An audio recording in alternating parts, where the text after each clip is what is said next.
On n'est pas très nombreux, je suis désolé. Ça aurait été bien d'avoir un peu plus de monde.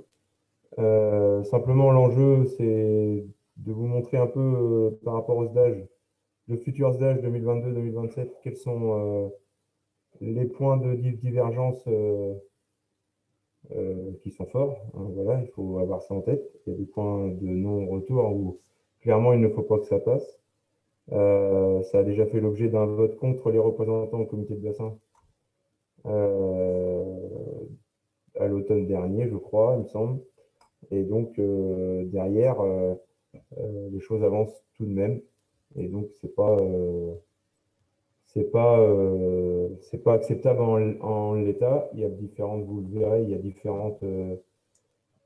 a plein de points de divergence. Et donc, par conséquent, il est important que la consultation du public qui démarre là et qui va s'achever jusqu'en septembre, jusqu'à fin août, quoi, du moins, il est important qu'un maximum d'agriculteurs participent à cette consultation-là en affichant clairement que les points qui ne sont pas du tout acceptables.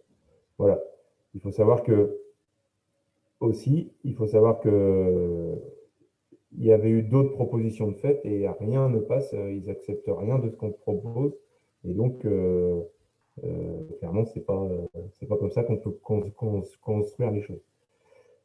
Donc voilà, je ne sais pas si je peux dire autre chose. Je pense qu'il faut qu'on rentre dans le sujet pour comprendre. On a prévu un temps d'échange. Il est important que s'il y a des choses que vous ne compreniez pas, que vous posiez les questions au fur et à mesure. C'est-à-dire que soit vous levez la main, soit il y a le chat. Donc il faut qu'on surveille aussi, nous, dans le chat, s'il y a des questions. Et on essaye de répondre, mais surtout qu'il n'y ait pas de questions sans réponse qui restent. Parce que c'est compliqué dans une consultation après derrière, si les gens veulent participer, c'est compliqué de ne pas avoir l'ensemble des éléments quand même. Voilà ce que je voulais dire en intro. Eric, apparemment, tu as des difficultés avec ton micro. Euh, si tu y arrives, tant mieux, tu peux dire un mot. Sinon, je propose qu'on commence. Normalement, c'est bon. J'ai résolu le problème. Est-ce que vous pouvez vous prendre la parole? Oui, oui, vous m'entendez là? Oui. Oui, effectivement, je confirme, Stéphane dit, on est sur deux sujets, le SDAGE, hein, schéma de directeur d'aménagement et de gestion de l'eau, et le PGRI, plan de gestion et de risque inondation, deux sujets qui nous appellent un certain nombre de commentaires, on n'est pas écouté. Il y a des choses qui sont inacceptables, au moins dans le SDAGE, mais dans le PGRI aussi. Donc, il est important effectivement que plein de gens, même de personnes, aillent sur la consultation du public de façon à faire influer ces écritures qui ne nous conviennent pas. Mais Charlotte va nous expliquer de quoi il en retourne. C'est très important. Oui. Alors, bonjour à tous. Moi, je suis chargée de projet environnement à la Chambre d'agriculture donc de Normandie. Et je me suis notamment occupée voilà, de cette consultation sur le SDAGE que je vais vous présenter. Et je vais vous partager mon écran pour que... Hop, pardon. Voilà. Est-ce que tout le monde le voit? Oui, vous voyez mon écran? A priori, pour ma part, c'est Oui, bon. ça marche. Ok, Pour moi, ça super, marche. merci beaucoup. Donc, effectivement, le SDAGE, c'est le schéma directeur d'aménagement et de gestion de l'eau. Donc, juste un petit point avant qu'on commence. Comme les élus vous l'ont rappelé, la présentation elle va se dérouler en deux temps. Un échange, enfin, une partie présentation de 30 minutes. La partie est enregistrée, donc si vous souhaitez couper vos caméras, eh ben, n'hésitez pas à le faire comme ça, parce que voilà, on enregistre pour peut-être diffuser plus tard. Et pour ceux qui n'ont pas pu se connecter. Et ensuite, on aura une partie d'échange. Pour l'utilisation de Zoom, je vous demanderai dans un premier temps, normalement c'est fait, mais de bien couper vos micros pour le confort de tous. De vous renommer avec votre nom, votre fonction et le département pour qu'on puisse savoir d'où vous venez, que ce soit plus facile aussi dans la discussion ensuite. Et n'hésitez pas tout au long de la présentation à poser vos questions dans le chat, donc au moyen de la petite bulle discussion et la fenêtre chat qui va s'ouvrir en bas à droite de votre écran normalement. Envoyez bien les questions à tout le monde pour que tout le monde puisse y avoir accès et savoir quelles sont les questions déjà posées. Voilà, et nous reviendrons aux questions dans un second temps pour y répondre. Donc, le SDAGE, c'est le schéma directeur d'aménagement et de gestion des eaux qui découle donc des directives prises au niveau européen. Après, elles sont adaptées au niveau français, puis à l'échelle de chaque bassin hydrographique et vont vont orienter les grandes politiques publiques en matière de l'eau. Donc, dès qu'on va rédiger un document qui traite de l'eau, on va devoir respecter les grandes orientations définies dans le SDAGE. Donc, ça va par exemple être toute modification des directives nitrates, des déclarations d'utilité publique, tous ces documents, dès qu'on va se référer à l'eau, on devra se référer au SDAGE, le respecter. Ce SDAGE, il est élaboré de manière participative, c'est-à-dire qu'on réunit différents élus, aussi bien des communes, des départements, mais aussi des élus référents sur diverses activités économiques et notamment l'agriculture. Par contre, il faut savoir que, par exemple, c'est un comité de bassin qui regroupe 130 personnes, donc 130 sièges, et que l'agriculture y est minoritaire puisqu'elle n'a que 5 sièges. Donc, même si les élus agricoles essaient de mettre en avant les intérêts de l'agriculture pour la rédaction de ces différents documents, ils restent minoritaires et des fois ne sont pas pris en compte. C'est pour ça qu'ensuite le public est amené à donner son avis pour faire entendre la voix, les différentes voix, notamment celle de l'agriculture. Donc, quand on parle de bassins hydrographiques, on en a 6 en France. Dans l'Eure et la Seine-Maritime, vous allez être concerné par le bassin Seine-Normandie. Donc, vous voyez la carte ici. Et par contre, c'est beaucoup plus large. Donc, effectivement, on a d'autres régions qui sont prises en compte beaucoup plus à l'est et dans la région parisienne. Donc, ce schéma d'aménagement, il va avoir des gros impacts sur l'agriculture, puisque l'agriculture est utilisatrice d'eau et que les mesures vont s'appliquer dès 2022. Donc, l'impact va être immédiat, d'où la nécessité de vraiment donner son avis dès maintenant et ne pas attendre. Les élus au comité de bassin, donc les élus agricoles, se sont déjà prononcés contre en octobre dernier, comme l'a dit M. Donquel, mais leur voix n'a pas été suffisante puisque, comme je le disais tout à l'heure, ils ne sont que 5 au comité de bassin. Les assemblées, donc telles que la Chambre d'agriculture, vont aussi donner leur avis. Donc, elles ont jusqu'au 1er juillet, donc très rapidement là, pour donner leur avis. Elles s'orientent vers un avis défavorable, mais cet avis ne sera pas suffisant pour porter la voix des agriculteurs. Et il est important que chacun donne son avis sur la plateforme de consultation. On vous remontrera à la suite, donc après l'échange questions-réponses, comment aller sur le site de l'Agence de l'eau pour donner son avis. Donc, l'avis de chacun est essentiel pour appuyer les avis des chambres d'agriculture. Donc, si on rentre plus dans le vif du sujet, on a plusieurs points qui sont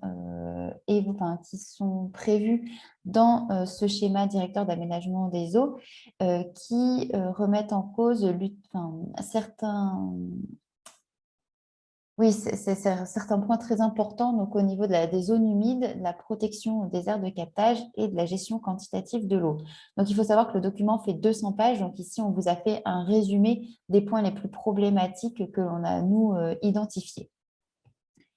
Donc, concernant les zones humides, ici, c'est juste une capture d'écran pour que vous puissiez vous repérer une fois que vous irez sur le site. Ça se présentera comme ça pour donner votre avis. Vous pourrez donner votre avis sur le thème rivières fonctionnelles et milieux humides. Sur ce thème, on a un premier point qui pose problème, c'est une confusion entre les termes milieu humide et zone humide. Puisqu'il faut savoir que le terme zone humide a une vraie définition réglementaire, elle est inscrite dans le Code de l'environnement, alors que le terme milieu humide n'a pas de définition, c'est très flou. Il se réfère à des zones, enfin des milieux qui peuvent potentiellement être humides, sauf que dans le document, on va alternativement utiliser l'un ou l'autre des termes, donc milieu ou zone, ce qui peut porter à confusion. Et des fois, la DREAL, par exemple, va utiliser la carte de milieu humide pour l'utilisation, pour le classement en zone constructible ou inconstructible, etc. Et ce n'est pas une carte réglementaire. Donc, il faut bien se référer à des cartes réglementaires et des définitions de zones humides dès qu'on a affaire à ces zones humides. Donc, la profession demande qu'effectivement, dans le document de SDAGE, on se réfère toujours à des zones humides pour ne pas instaurer la confusion. Ensuite, on a des enjeux concernant la destruction de zones humides, puisque quand on va faire un projet de construction, d'aménagement, des fois, les collectivités, enfin voilà, les porteurs de projets sont amenés à détruire des zones humides, et dans ce cas, ils doivent compenser la destruction par la recréation derrière d'une autre zone humide. Et le document prévoit que pour toute destruction d'1 hectare de zone humide, on soit obligé de recréer 2 hectares pour compenser la perte. Ce qui, au niveau agricole, aurait pour conséquence d'augmenter la pression foncière et de menacer certains terrains agricoles. Donc, il est demandé effectivement de réfléchir plus en amont, avant de détruire les zones humides, de prioriser une compensation plutôt fonctionnelle, c'est-à-dire de s'intéresser à vraiment les services que rend la zone détruite et d'essayer de recréer les mêmes conditions sur la zone recréée, plutôt que d'imposer des ratios de compensation jugés disproportionnés, c'est-à-dire de 200%. Alors, ensuite, excusez-moi, mince, pardon, j'ai perdu mon écran. Non. Excusez-moi, j'ai un petit souci perso. Bon, c'est pas grave, on va faire comme ça. Ensuite, on a des mesures trop prescriptives, c'est-à-dire que le SDAGE, c'est un document d'orientation. Comme il est défini à l'échelle d'un bassin, ça doit donner des grands objectifs, mais ne pas être impératif, puisqu'ensuite, les objectifs sont repris au niveau plus local pour être adaptés aux problématiques de chaque territoire. Donc, on ne doit pas avoir des termes comme le présent de l'indicatif, implique, identifie, mais on doit plutôt être sur le terme de la recommandation pour laisser ensuite, à l'échelle laisser les territoires adapter le document selon leurs propres enjeux. Donc, il est demandé que le SDAGE prenne des formulations moins directives pour pouvoir s'adapter à chaque territoire. Donc ça, c'était pour les zones humides. C'est les 3 principaux problèmes qu'on a soulevés. Ensuite, pour les aires de captage, on va avoir un principal point. Donc, j'ai d'abord rappelé très rapidement ce qu'est une aire de captage. Donc, un captage va récupérer l'eau. Oh, vous avez perdu mon écran? Oui, Charlotte, on n'a plus votre écran. Ouais, alors attendez, je le repartage.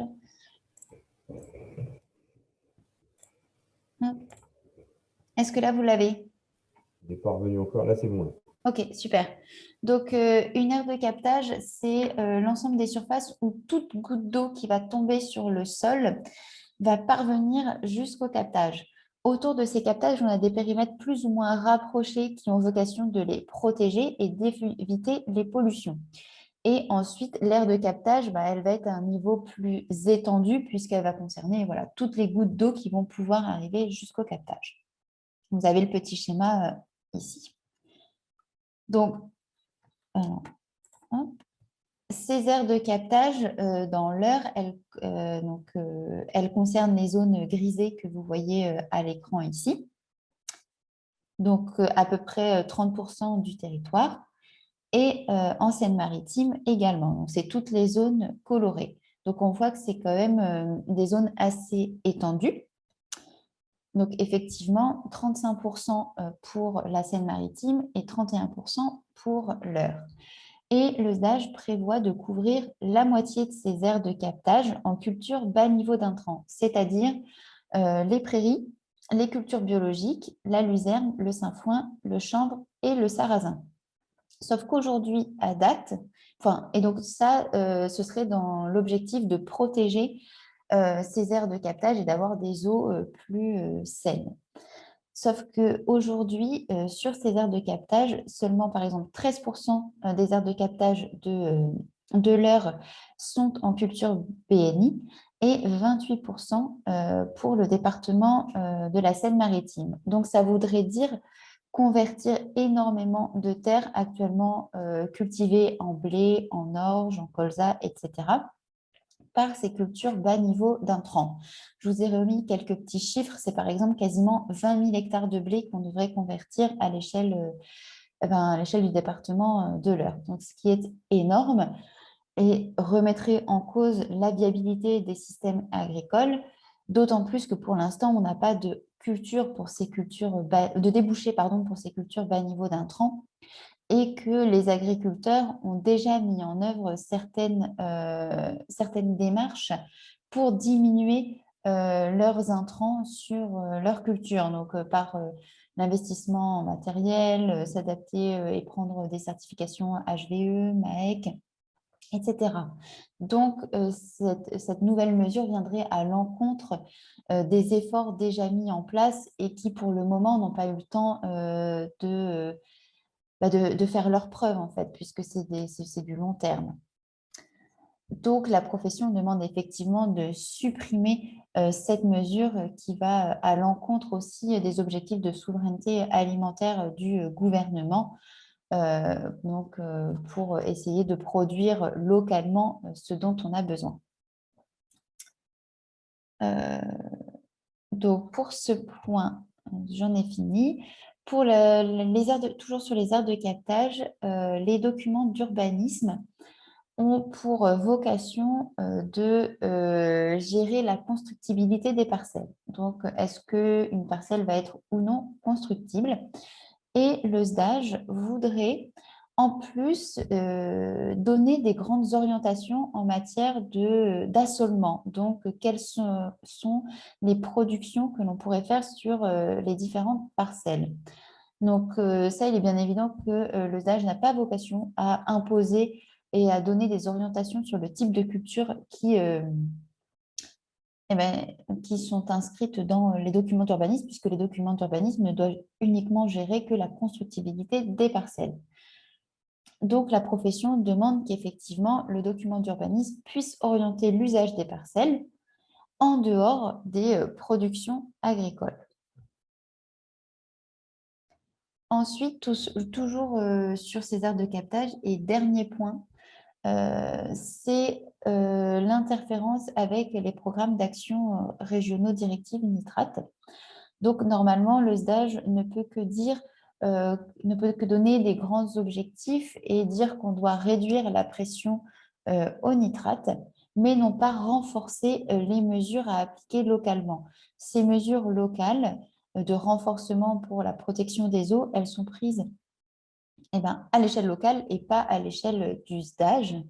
Et donc, la profession demande à revoir la rédaction de la disposition pour renvoyer à la concertation locale et ne pas renforcer des mesures qui sont déjà prises dans les programmes d'action.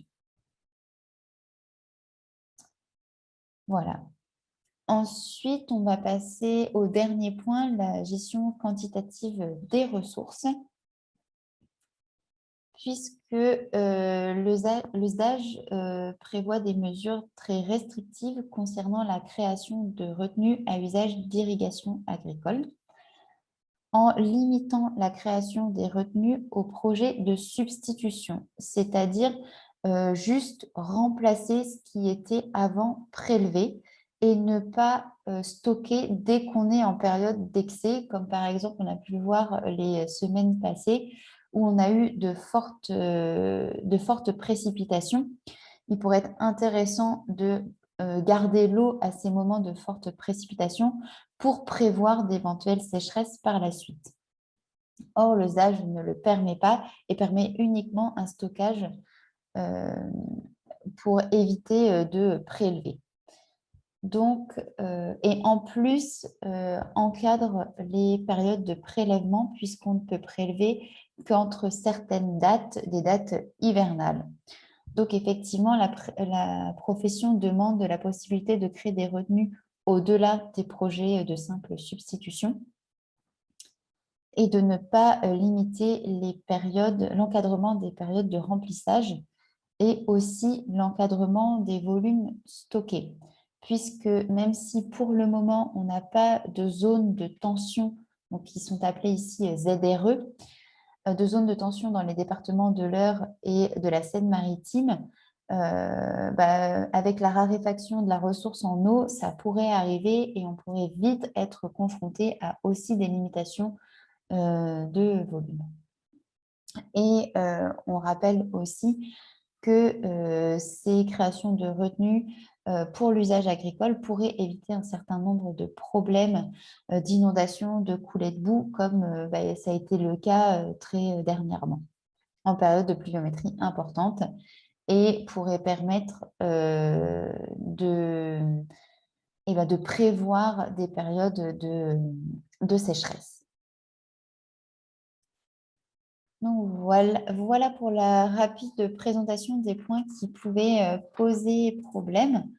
Alors, pour donner votre avis sur le site de l'Agence de l'eau, là, on vous a remis les liens et on va vous les remettre dans le chat pour que vous puissiez les copier-coller parce que ce n'est pas forcément facile. Voilà, Hélène vient de vous les copier si vous voulez aller voir. Et donc, il va falloir que je fasse un autre partage d'écran. Tac.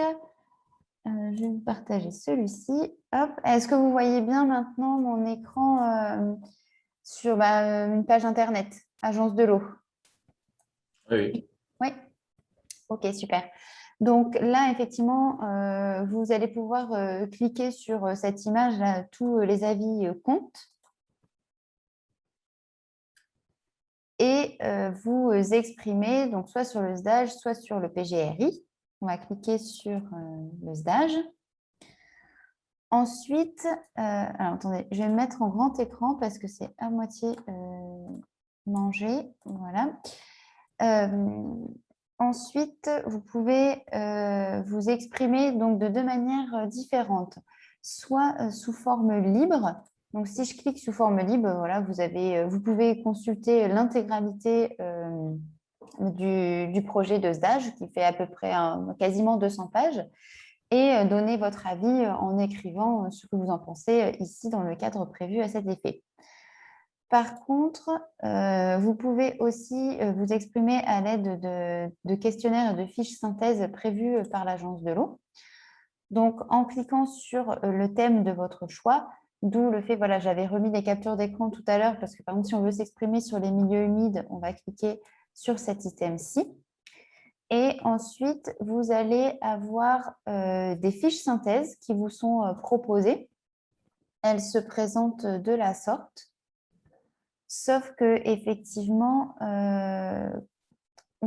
c'est très large, très vaste. C'est pas centré sur l'agriculture du tout, puisqu'effectivement le SDAGE prévoit l'utilisation de l'eau et la protection de l'eau, mais pour tous ses usages.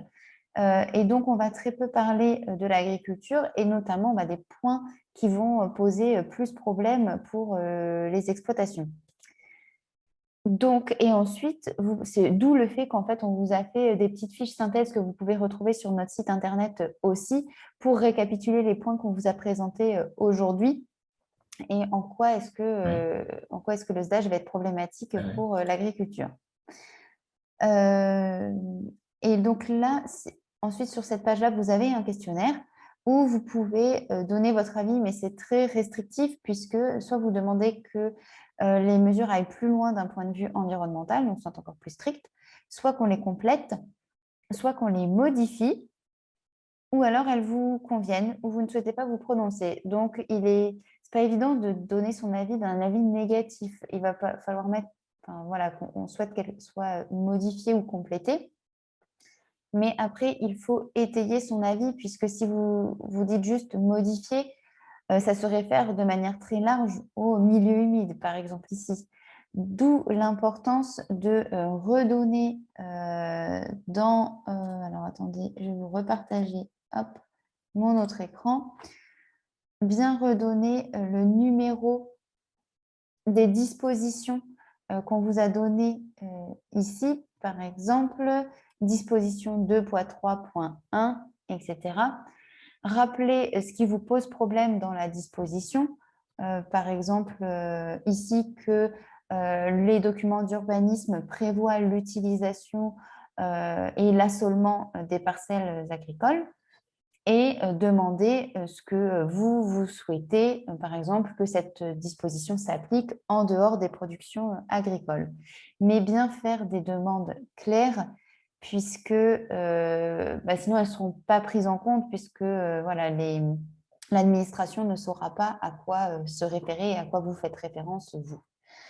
Donc, on vous a, comme je le disais tout à l'heure, attendez, je vais retrouver, je vais vous repartager, on a fait une actu sur notre site internet donc des chambres d'agriculture que on va vous redonner aussi dans le chat où vous avez effectivement le rappel des webinaires donc, qui se tenaient la semaine dernière et cette semaine, les points bloquants pour le stage Seine-Normandie sous forme d'une petite plaquette donc, qui rappelle de manière générale ce qu'est le document d'usage et ensuite plus spécifique sur les points qu'on vous a présentés. Comme ça, vous avez un mémo avec le numéro de la disposition, ce qui est prévu dans la disposition et les arguments qui posent plus problème concernant l'agriculture. Oups, pardon. Voilà, et ensuite, on vous a remis le lien vers les agences de l'eau, donc l'agence de l'eau Seine-Normandie pour les départements de l'Eure et de la Seine-Maritime.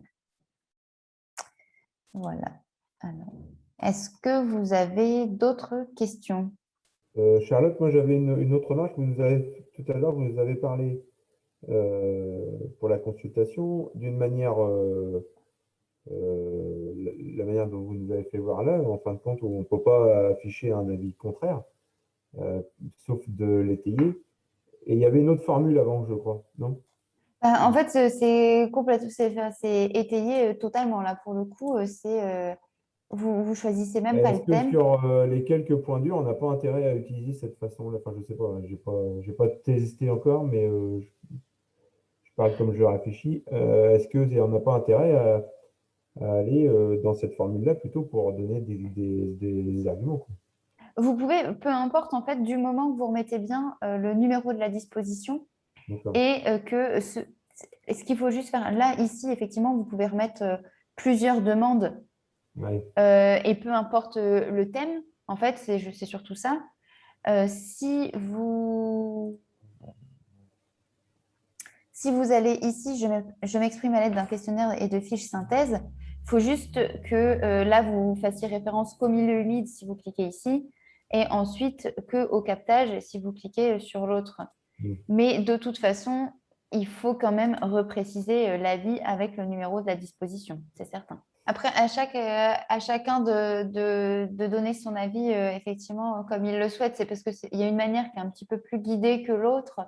Mais dans tous les cas, en fait, c'est ce que je rappelais tout à l'heure, c'est bien remettre le nom de la disposition et expliquer pourquoi on n'est pas d'accord et qu'est-ce qu'on demande qu'il soit amélioré, en fait. Et donc là... Il faut éviter de les copier-coller de la plaquette de la Chambre d'agriculture. Essayez d'utiliser vos propres mots si vous voulez que chaque consultation compte pour une. Si c'est du copier-coller de la plaquette de la Chambre d'agriculture, ça comptera pour une. Même si elle est multipliée par 100 contributions, ça comptera pour une. Et essayez de parler des impacts sur votre propre exploitation. Comment ça impacte votre propre exploitation? Nous, on a essayé d'être... Enfin, voilà, peut-être la plaquette va vous paraître longue, mais on a voulu quand même remettre les principales informations pour que ce soit compréhensible et que vous puissiez vous faire voilà, votre propre avis. Mais comme le disait Claire, c'est vraiment important que chacun contribue à sa manière. Alors, le PGRI, très rapidement, c'est le plan de gestion des risques d'inondation. C'est un outil complémentaire du SDAGE qui va fixer voilà, les grands objectifs en matière de gestion du risque d'inondation. Que ce soit l'inondation, enfin, submersion marine ou l'inondation cours d'eau, l'inondation d'eau douce. L'agriculture, elle est peu citée dans ce document.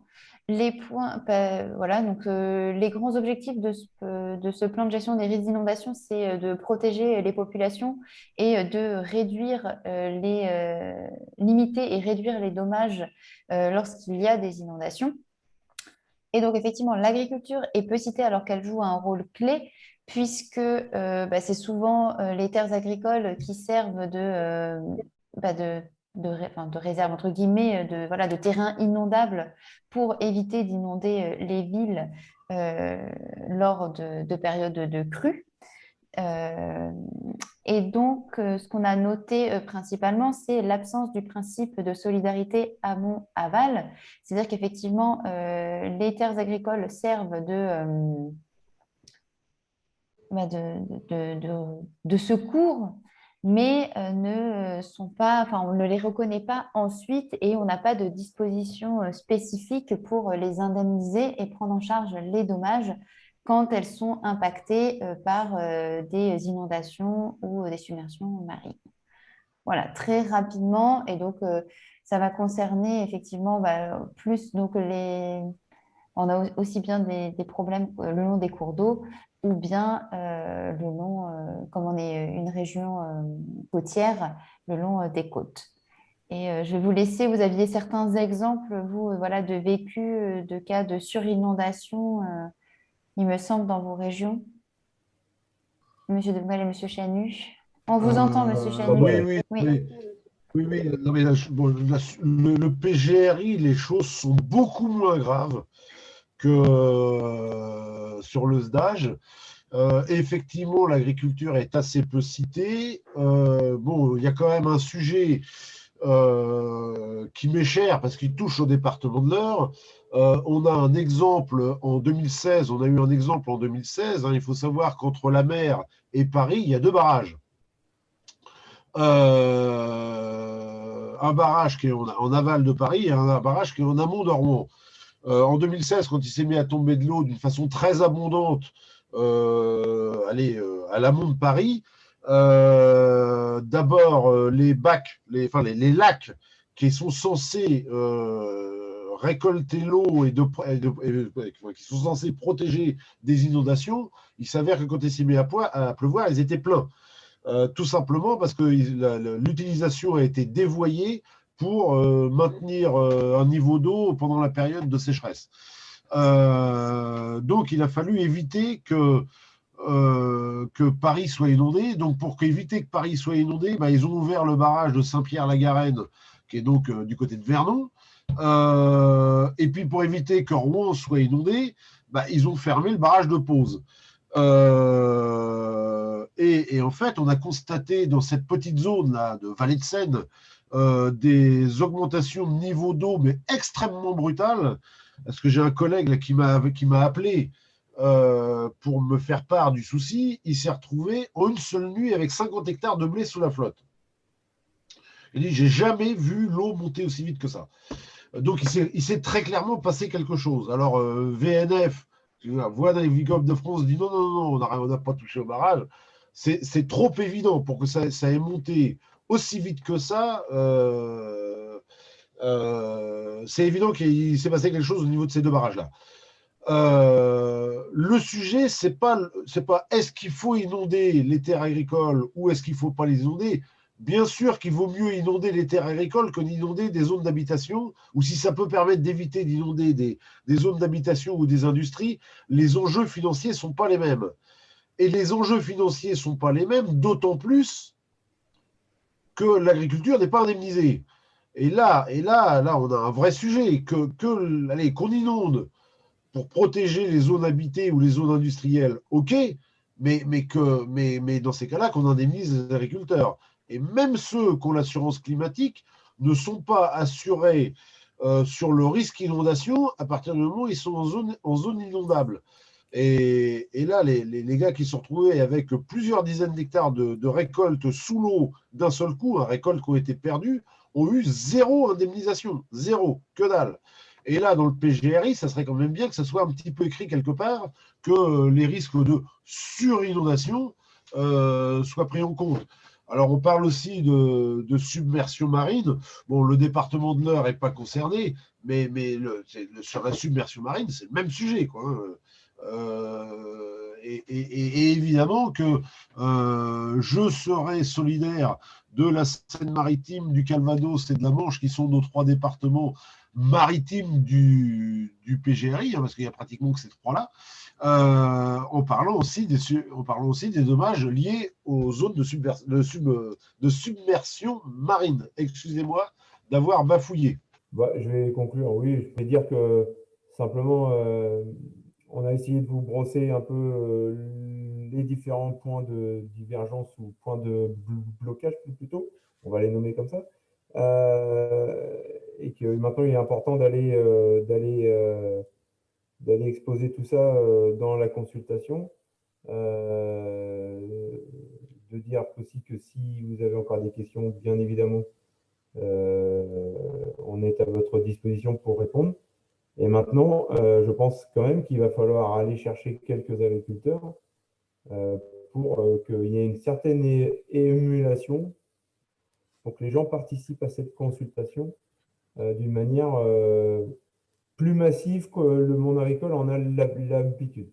On est à un tournant de la démocratie, j'aurais tendance à dire, puisque là, on fait des consultations comme ça maintenant, où jusqu'à maintenant, le monde agricole ne s'affichait pas, ne participait pas.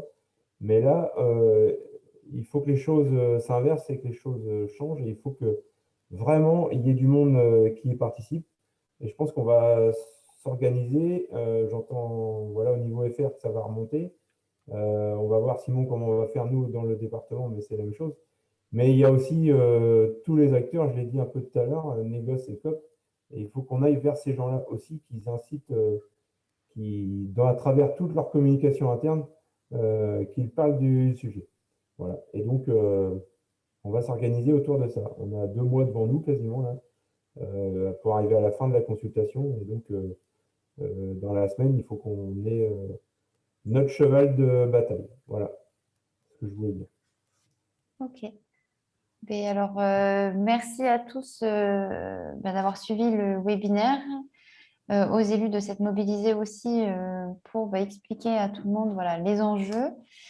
Et puis, on espère que vous serez nombreux à aller donner votre avis et je vous souhaite une bonne journée. Merci à tous. Merci. Bonne journée à vous.